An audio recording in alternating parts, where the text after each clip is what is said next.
हम पुलिस वालों को आदमी के बात करने से पता चल जाता है कि वो सच बोल रहा है या झूठ। मैंने उसे गंवार समझकर बहुत अंडर एस्टिमेट किया है महेश। भूल थी मेरी। वो चौथी पे जरूर है लेकिन वो बहुत चालाक है, बहुत शातिर है। विजय सालगांवकर बहुत ही अच्छे दिल का आदमी है। मैंने उसका रिकॉर्ड चेक किया है। विजय इस गांव में 25 साल पहले आया था। पहले चाय की टपरी, फिर किराना माल की दुकान, वीडियो लाइब्रेरी, गैराज, ऐसे अलग अलग जगहों में काम करते करते बड़ा हुआ और फिर खुद का बिजनेस शुरू किया। चौथी फेल है लेकिन मराठी, हिंदी, इंग्लिश, कोंकणी सब आती है। कहता है सिनेमा देख के सीखा है ये सब। हाँ, उसे फिल्मों का बड़ा शौक है। एक भी फिल्म नहीं छोड़ता वो।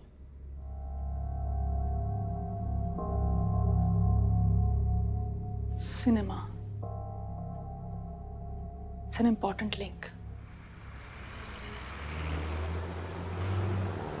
चले आवत। ओ थांबा, क्या हुआ? टिकट के लिए पैसे निकालने भूल गया। यहाँ आसपास कोई एटीएम है? मैं अरे काय तुम्हें सुधा, अभी आपके लिए पूरी गाड़ी रुकनी पड़ेगी। सामने एटीएम है, जाओ जल्दी आओ। 2 मिनट जाओ।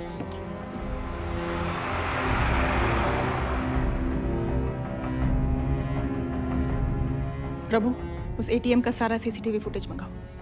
कहाँ है ये ATM? Panaji? Taleigao bus stand, Panaji से 5 किलोमीटर। और तुम्हारी बस कितने बजे छूटने वाली थी? दोपहर 3 बजे। 3 अक्टूबर का दोपहर 2:30 बजे से लेकर 3:30 बजे तक का सारा सीसीटीवी फुटेज मुझे चाहिए अभी। सावंत, तुम तो रोज सैकड़ों पैसेंजर से मिलते हो। हाँ, चलो मान लेते हैं कि उस एटीएम के किस्से की वजह से ये फैमिली तुम्हें याद रह गई, लेकिन वो फैमिली पणजी किस तारीख को गई थी और किस लिए गई थी, इतना सब याद रखना इट्स इम्पॉसिबल। जो बात उसने तुम्हें 25 दिन पहले बताई वो तुम्हें अभी तक कैसे याद है? मुझे याद नहीं है, उसने बताया मुझे। हाँ हाँ, लेकिन 25 दिन पहले तुम्हें बताया था ना, तो इतने दिनों बाद नहीं, वो नहीं मतलब ये सब उसने मुझे तब बताया जब हाल ही में वो मुझे फिर से मिला था। फिर से? हाँ। कब? 3-4 दिन पहले। कहाँ? कहाँ मिला था? Conductor uncle. अरे कैसे हैं आप? यहाँ कैसे? विजय, इन्हें पहचाना नहीं? हम 2 तारीख को स्वामी चिन्मयानंद जी के सत्संग के लिए यहाँ आए थे। उसके दूसरे दिन 3 तारीख को जब हम वापस जा रहे थे तभी हमारे बस के कंडक्टर थे। तुम एटीएम से पैसे निकालने के लिए नीचे भी गए थे। अरे हाँ, 2 तारीख को सत्संग के बाद 3 तारीख को जिस बस में हम वापस गए थे, आप उसके कंडक्टर थे। जी हाँ। बड़े भुलक्कड़ हो गए हो। Sorry ma'am. कोई बात नहीं, मिलते हैं। ओके।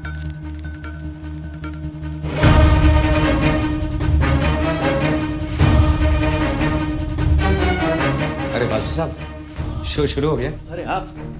नहीं, अभी टाइम है। आपकी फैमिली कहाँ है? नहीं, आज मैं अकेला आया। अच्छा। 2 तारीख को सत्संग था ना, इसलिए फैमिली साथ में आई थी। फिर 3 तारीख को शॉपिंग की, यहाँ आके पिक्चर देखी, उसके बाद होटल में खाना खाया, फिर घर गए। अब आप ही सोचिए कितना खर्चा हो जाता है।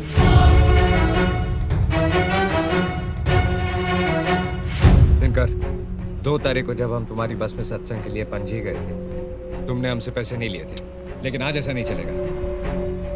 आज पैसे लो और टिकट दो। क्या सालगांवकर साहब, आप भी? हाँ भाभी जी, अब आप ही बताइए। अरे ये क्या बोलेगी? पैसे लो, टिकट दो, चलो। बहुत दिन के बाद आए सर। बहुत दिन कहाँ, हम 2 तारीख को आए थे ना सत्संग के लिए पणजी। अब तब आए थे ना, एग्जैक्ट डेट बोलूं तो सत्संग के 1 दिन बाद, 3 अक्टूबर। जी हाँ, thank you. Thank you sir. 3 हफ्ते? मैंने तुम्हें कहा था ना मैं सत्संग के लिए जा रहा हूँ पणजी। उसके लौटने के अगले दिन बाद ही मैंने तुम्हें ये भरने के लिए कहा था। हाँ। कब गया था मैं पणजी? ये 2 अक्टूबर शनिवार को। हाँ। कब गया था? 2 अक्टूबर शनिवार को। और लौटा कब? 3 अक्टूबर रविवार को। हाँ, लौटे 3 अक्टूबर रविवार को। उसके अगले दिन 4 अक्टूबर सोमवार को मैंने तुम्हें यह भरने के लिए कहा था। तो जाओ भरो। उसके दिखाए शब्दों से दूसरे राजा का मन परिवर्तन हो गया। इस कहानी का तात्पर्य यह है कि क्षमाशीलता यानी हमें दूसरों को माफ करने की शक्ति प्राप्त कर लेनी चाहिए। Good, very good. लेकिन ये कहानी तुमने कहाँ सुनी?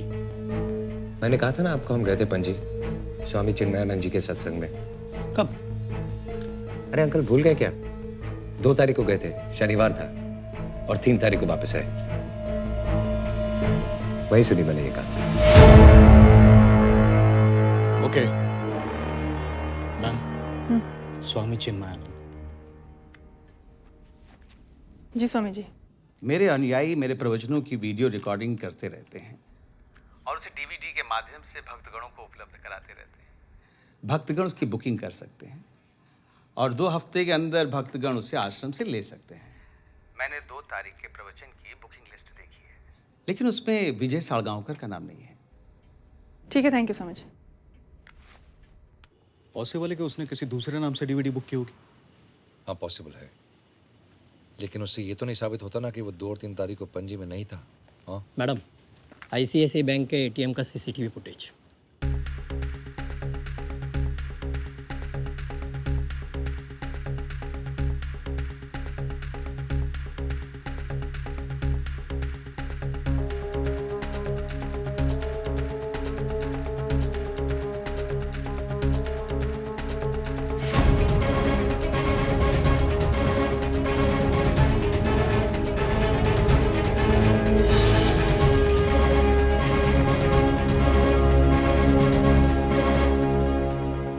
नो।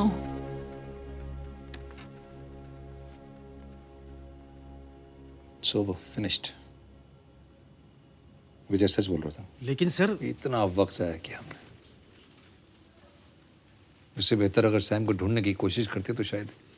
लेकिन मैंने सचमुच गायतोंडे, अभी और क्या प्रूफ चाहिए तुम्हें? It's over, it's finished. But Meera, हमारी सारी इन्वेस्टिगेशन इस बात पर डिपेंडेंट थी कि विजय 2 और 3 तारीख को पणजी में था या नहीं। The camera doesn't lie, Meera. ये सीसीटीवी फुटेज प्रूफ है इस बात का कि विजय 3 तारीख को पणजी में था।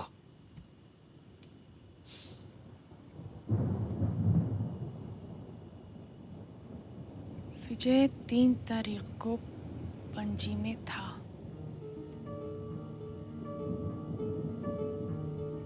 विजय 3 तारीख को भी पणजी में था। Make sense. That means Meera, Mahesh, वो जानता था कि हम ये सीसीटीवी फुटेज देखने वाले हैं। इनफैक्ट वो चाहता था कि हम ये फुटेज देखें। What? ये उसके प्लान का हिस्सा था महेश। What plan, Meera? बहुत बढ़िया प्लान था।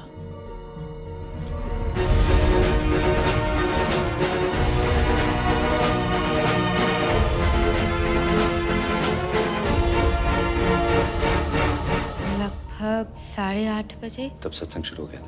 2 तारीख को तो विजय यहाँ था ही नहीं। उन्होंने फिल्म का पूरा फर्स्ट हाफ प्रोजेक्शन रूम में बैठ के देखा था। अच्छे कस्टमर्स को कौन भूलता है मैम? ये सब उसने मुझे तब बताया जब हाल ही में वो मुझे फिर से मिला था। बहुत दिन कहाँ, हम 2 तारीख को आए थे ना सत्संग के लिए पणजी।